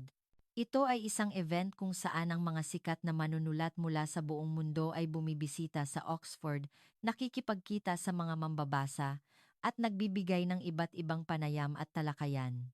Nang makarating ako sa harap ng festival venue, maraming estudyante ang pumila at naghihintay para makapasok sa bulwagan ng panayam. Siyempre, maraming estudyante ang gustong dumalo, ngunit hindi lahat ay makakapasok. Nangyari iyon nang sinubukan ng mga estudyanteng Tsino na pumasok sa bulwagan ng panayam ng sabay-sabay ng hindi pumipila na naging dahilan ng gulo sa pasukan ng bulwagan. Sumunod din ang ilang kaibigan sa Europa sa mga estudyanteng Tsino na sumubok na makisali. Ngunit ang mga estudyanteng Briton, sa kabilang banda, ay hindi nag-alinlangan sa pagkakita sa tanawing iyon at naghintay sa pila at lubos akong nagulat sa pagkakita sa mga estudyanteng Briton. Nakakahiya, ngunit nag-alangan din ako ng kaunti kung makikisali ba ako dahil baka mauna ang mga estudyanteng Tsino sa bulwagan ng panayam at sakupin ang lahat ng upuan. Habang nag-aalangan ako, ang mga namamahala sa festival at mga propesor ay sumali at pinigilan ang gulo, at tanging ang mga kaibigan na pumila lang ang pinayagang makapasok. Sa kabutihang palad, nakapasok ako sa bulwagan ng panayam, ngunit ang karamihan sa mga estudyante sa bulwagan ay mga Briton. Sa pagkakita sa mga estudyanteng Briton, lalo akong naging interesado sa bansang UK at sumama ako kay Sophie, isang estudyanteng Briton na uuwi sa UK sa bakasyon para maglakbay sa UK. Hindi lang ako kundi marami ring kaibigan ang gustong bumisita sa UK, ngunit marami ang sumuko dahil malayo ang UK at mataas ang gastos sa paglalakbay. Sa totoo lang, dahil hindi nakabawi ang UK mula sa ekonomiya pagkatapos ng pandemya, mataas ang unemployment rate at tumaas ang mga pangunahing gastusin sa pamumuhay tulad ng mataas na upa at presyo ng pagkain. Kaya maraming kaibigan ang nahihirapan sa pananalapi at mahirap ding maglakbay sa mga kalapit na bansa sa Europa, kaya natural lang na maraming kaibigan ang nabibigatan na pumunta sa malayong UK. Dahil mas may kaya ako kaysa sa ibang mga kaibigan na may negosyo ang kanilang mga magulang, nakapaglakbay ako sa UK sa tulong ng aking mga magulang. Ako, si Sophie, at ang kaibigan kong si Ava ay bumisita sa UK. Si Ava, hindi tulad ko, ay matagal nang pinangarap na maglakbay sa bansang UK at nagsabi na nag-ipon siya ng pera sa pamamagitan ng part-time job ng matagal. Talagang gusto kong malaman kung paano talaga ang bansang UK. Sa totoo lang, nakaramdam ako ng pagkamangha sa mga Briton, ngunit nananatili sa puso ko ang pag-iisip na ang isang bansa sa kanluran ay mas mababa kaysa sa isang bansa sa Europa. Ang pag-iisip na iyon ay nawala sa sandaling lumabas ako ng paliparan. Ang paliparan ng UK ay napakalaki at komportable, at naisip ko na ang mga pasilidad ng paliparan ng UK ay napakaganda kumpara sa mga bansa sa mundo. Lalo na ang automated immigration system ay naisip kong dapat tularan ng maraming bansa sa Europa na ginagawa pa rin ang proseso ng handwritten. Ang mga Briton ay kumikilos ng may kaayusan kahit sa paliparan at makikita rin iyon sa underground tube habang naglalakbay kami patungo sa flat ni Sophie. Ang mga pasilidad ng underground ay napakaganda kumpara sa underground ng Pilipinas, ngunit mas nakakagulat sa akin ang kaayusan ng paggalaw ng maraming Briton kaysa sa mga pasilidad ng underground. Sa totoo lang, hindi problema ang pasilidad ng underground sa Pilipinas, ngunit may mga istasyon ng underground na may amoy ng mga taong umiihi at mga homeless, ngunit sa UK, wala akong nakitang kahit isang basura sa sahig. Kahit na namangha ako sa pagiging civil-minded at considerate na pag-uugali ng mga Briton na estudyante sa Pilipinas, Nang makita ko ang maraming Briton sa bansang UK, natuklasan ko na karaniwang may kultura ng pagiging considerate sa iba ang mga Briton. Sinabi ni Sophie na ang flat niya ay matatagpuan sa isang mansion block, high-end apartment sa lugar ng Chelsea sa London. At dahil sinabi ni Sophie na nakatira ang kanyang mga magulang sa isang mansion block, inakala ko na hindi sila masyadong mayaman. Ngunit sa sandaling pumasok kami sa pasukan ng mansion block kung saan nakatira ang mga magulang ni Sophie, hindi kami makapagsalita sa pagkamangha. Gusto ng mga Briton na ayusin ang kanilang bakuran. Sa katapusan ng linggo, ito ay isang malaking kasiyahan para sa kanila ang mag-ahit ng damuhan at mag-ayos ng mga halaman. Kaya naman, mas gusto ng mga Briton ang bahay na may bakuran, at ang mga taong nakatira sa apartment, joint housing, ay madalas na may pinansyal na paghihirap. Natural lang na mahirap makahanap ng mga halaman o bakuran sa mga apartment sa UK na puro gusali lang. Ngunit ang pasukan ng mansion block ni Sophie ay puno ng malalaking puno at pinalamutian ng magagandang landscape na para bang naglalakad sa isang forest path. Hindi lang may luntiang bakuran, kundi may lawa rin ang mansion block. Maraming bata ang malayang tumatakbo sa mansion block at ang kapayapaan na nakita ko ay maganda. Para kaming bumisita sa isang maayos na parke, hindi sa isang mansion block. Kami ng kaibigan ko ay patuloy na pinupuri ang mansion block ng UK habang pumasok kami sa bahay ni Sophie. Kahit ang elevator ng mansion block sa UK ay napakabilis at komportable. Sa sandaling pumasok kami sa bahay ni Sophie, sumigaw ang kaibigan ko. Medyo nahihiya ako sa kaibigan ko dahil naroroon ang nanay ni Sophie, ngunit sigurado ako na sumigaw din ako kung wala ang nanay ni Sophie. Ang loob ng bahay ay parang isang hotel, at ang tanawin mula sa malawak na view ay parang isang maliit na nayon sa gubat. Naghahanda ng pagkain ang nanay ni Sophie para sa amin, at sinimulan naming libutin ang loob ng bahay sa gabay ni Sophie. May malaking TV sa dingding, at may mga marangyang sofa at display cabinet. Nang pumasok kami sa silid ni Sophie, may mga built-in na closet at walang ni isang alikabok na para bang malinis palagi kahit wala si Sophie. Nang hawakan ni Sophie ang kanyang cellphone dahil medyo mainit, biglang narinig ang tunog na buzz mula sa kisame at humihip ang malamig na hangin. Nakakagulat na may air conditioner sa kisame. Nagulat kami sa sinabi ni Sophie na pwedeng i-adjust ang air conditioner gamit ang cellphone. Hindi lang ang air conditioner, kundi ang washing machine, dryer, at robot vacuum cleaner ay lahat pwedeng gamitin gamit ang cellphone. Kami ng kaibigan ko ay hindi makapagsalita sa pagkamangha sa sinabi ni Sophie. Habang nag-uusap kami, namangha sa mga home appliance ng UK, tinawag kami ng nanay ni Sophie para kumain ng hapunan. Nang pumunta kami sa kitchen, maraming pagkain ang nakahanda. Maraming pagkain na para bang pwedeng mag-party ng higit sa 10 tao. Tinanong ko kung kami lang ba ang kakain ng lahat ng pagkaing ito, at sinabi ng nanay ni Sophie na naghanda siya ng iba't ibang pagkain dahil hindi niya alam kung ano ang gusto namin, at pinilit niya kaming kumain ng marami habang nakangiti. Maraming pagkain ang nakalagay sa mesa na hindi na pwedeng maglagay ng plato, ngunit gusto ko ang isang putahe na tinatawag na roasted lamb. Ang maasim na sauce ay bagay sa karne. Nakatikim na ako ng pagkain ng UK sa Pilipinas. Ngunit hinding-hindi ito ganito ang lasa. Lalo na ang pickles na gawa sa kamay ng nanay ni Sophie ay iba ang antas kaysa sa mga pickles na binebenta sa Pilipinas. Habang masarap kaming kumakain, ininom ko ang aking tubig, at ang kaibigan ko ay nahumaling sa isang putahe na tinatawag na fish and chips, na nagsasabing ito ang pinakamahusay na putahe na nakain niya, at nag-thumbs up siya. Ngumiti ang nanay ni Sophie ng masaya sa pagkakita sa aming kumakain ng marami. Medyo nahiya ako sa pagiging abala sa pagkain, ngunit ganoon talaga kahusay ang pagluluto ng nanay ni Sophie. Pagkatapos kumain, sinabi ni Sophie na gagawa siya ng kape ng UK at tinanong niya kami kung gusto namin ng malamig o mainit. Sinabi namin ng kaibigan ko na gusto namin ng malamig na kape.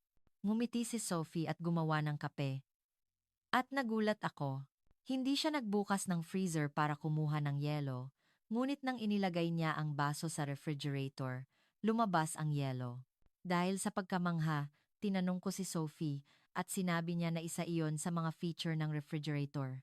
Lahat ng bagay sa bahay ni Sophie ay state of the art at kakaiba ang pakiramdam na para kaming bumisita sa isang future city. Habang nag-uusap kami, namangha sa mga appliance ng UK, sinabi ni Sophie na maglakad-lakad kami. Bago kami lumabas, pinindot niya ang isang button at ang elevator ay naghihintay na sa aming floor. Dahil sa pagkamangha, tinanong ko si Sophie kung lahat ba ng mansion block sa UK ay may ganoong state-of-the-art na pasilidad at sinabi ni Sophie na ang lahat ay magkakahawig, maliban sa mga mansion block na masyadong luma. Sa sinabi ni Sophie, nagkaroon ako ng matinding pagnanais na manirahan sa isang tirahan tulad ng mansion block ng UK. Habang naglalakad kami kasama si Sophie, lumabas kami sa labas ng mansion block complex. Maraming commercial street din sa paligid ang may ilaw at maliwanag ang gabi sa UK, ngunit dahil gumagabi na at lampas na ng 8 PM, medyo nag-alala ako at tinanong ko si Sophie kung saan kami pupunta. Ngumiti si Sophie at sinabi, "Huwag kang mag-alala, ipapakita ko sa iyo ang magandang tanawin sa gabi, kaya sumunod ka lang." Duway. Pagkatapos 10 minuto, 15 minuto kaming naglakad kasama si Sophie at nakita namin ang isang tanawin na hinding-hindi ko makakalimutan. Dinala kami ni Sophie sa River Thames Embankment at sa kabila ng gabi, maraming tao ang naglalakad sa Riverside Park at ang mga ilaw mula sa ilog at sa maraming gusali ay napakaganda. Sinabi ni Sophie na maglakad pa kami ng kaunti at dinala niya kami. Pagkatapos, dinala kami ni Sophie sa lugar kung saan makikita ang London Bridge at sa kabila ng gabi, maraming tao ang nakapila. Nagulat ako na maraming tao kahit gabi na, ngunit sinabi ni Sophie na malapit na itong magsimula at naglakad siya ng mabilis patungo sa lugar kung saan mas makikita ang tulay. Pagdating namin sa lugar kung saan makikita ang tanawin sa gabi ng London Bridge, nakaramdam ako ng matinding emosyon sa pagkakita sa tanawin sa harap ko. Hindi nagtagal pagkatapos naming lumapit, nagsimula ang light up kasabay ng magagandang ilaw, at napakaganda na parang umiinit ang dibdib ko. Matapos manood ng tanawin sa gabi ng matagal, naisip ko, ang galing na pumunta ako sa UK kasama si Sophie at nagkaroon ako ng matinding pagnanais na manirahan sa UK balang araw. Ang emosyon noon ay hindi ko pa rin malilimutan. Pagkatapos, nanood kami ng tanawin sa gabi at naglakad-lakad sa tabi ng ilog hanggang hating gabi bago kami bumalik sa bahay ni Sophie. Sa unang gabi lang kami natulog sa bahay ni Sophie at naghanda kami para umalis ng maaga sa umaga dahil may accommodation kami mula sa ikalawang araw. Sinabi ni Sophie na mag-almusal muna kami, ngunit naisip ko na baka nakakaabala kami dahil abala rin ang mga magulang ni Sophie sa paghahanda para sa trabaho, kaya sinabi ko na, "Salamat ngunit ayos lang." Dasa. Pagkatapos, sinabi ni Sophie na, "Wag na, kumain na tayo ng almusal," at hinila ang kamay namin ng kaibigan ko at lumabas. Akala ko ay kakain kami ng almusal sa bahay, kaya medyo nagulat ako, ngunit ang lugar na dinala ni Sophie sa amin ay nakakagulat na isang breakfast restaurant sa loob ng mansion block. Ipinakilala ni Sophie ang breakfast restaurant ng mansion block na nagsasabing, abila ang mga magulang ko sa paghahanda para sa trabaho sa umaga, at kaunting toast at kape lang ang kinakain nila. Kaya madalas akong kumain dito noong nag-aaral pa ako. Nakakagulat na may breakfast service ang mansion block. Ang almusal ay light meal, ngunit maganda iyon para sa almusal ng walang anumang pasanin. Pagkatapos kumain, naglakad-lakad kami sa mansion block complex at walang anumang bagay na wala sa mansion block ng UK. May gym, sauna, pool, golf course, reading room, at maging cafe. Siguro, kung nakatira ako sa lugar na tulad nito, maaari akong manatili sa mansion block lang nang hindi lumalabas. Patuloy kaming pumuri na ang mansion block ni Sophie ay napakaganda, ngunit sinabi ni Sophie sa mukha na tila hindi nagulat, ang mga bagong mansion block ngayon ay mayroon ding cinema at rooftop pool na parang nasa hotel, at sinabi niya na marami pang mas magagandang mansion block. Sa una, nagduda ako na baka may mansion block na may cinema at rooftop pool na parang nasa hotel, ngunit naisip ko agad ang mansion block ni Sophie, at naisip ko na baka may mas magandang mansion block kaysa sa mansion block ni Sophie. Kami ng kaibigan ko ay naglakbay patungo sa accommodation na na-reserve namin, at kaming dalawa ay naglakbay sa mga lugar na isinulat ng kaibigan ko bago pa kami pumunta sa UK. Sinabi ni Sophie na siya ang magga-guide, ngunit sinabi ko na, Salamat talaga. Ngunit dahil matagal ka nang umuwi, makipagkita ka sa mga kaibigan mo, at magkaroon ka ng magandang oras, kasama ang iyong pamilya. Bumisita kami sa Westminster Abbey, Buckingham Palace, Trafalgar Square, Piccadilly Circus, London Eye, at Tower of London, at sinabi ng kaibigan ko na kailangan din naming pumunta sa museum, ngunit dahil siksik ang schedule, nakakalungkot na hindi na kami nakakita pa. Naglakbay kami sa iba't ibang tourist spot, ngunit bumalik kami sa Pilipinas na may pagnanais na manatili pa nang mas matagal at makita ang mas maraming bagay tungkol sa UK. Nahiya ako sa sarili ko na naisip ko na ang isang bansa sa kanluran ay mas mababa kaysa sa isang bansa sa Asia bago ko bisitahin ang UK. Ang UK na binisita ko ay isang mas maunlad na bansa kaysa sa mga bansa sa Asia. Gusto kong pumunta ulit sa UK at maglakbay sa iba't ibang lungsod sa UK at sa mga tourist spot na hindi ko nakita sa pagkakataong ito. At kung may pagkakataon, gusto ko talagang manirahan sa isang mansion block ng UK. Kung nagustuhan niyo ang kwento ngayon, mangyaring mag-subscribe, like, at turn on the notification. Babalik ako na may mas maraming nakakatuwang yugto. Ito ang Emotion Search Team.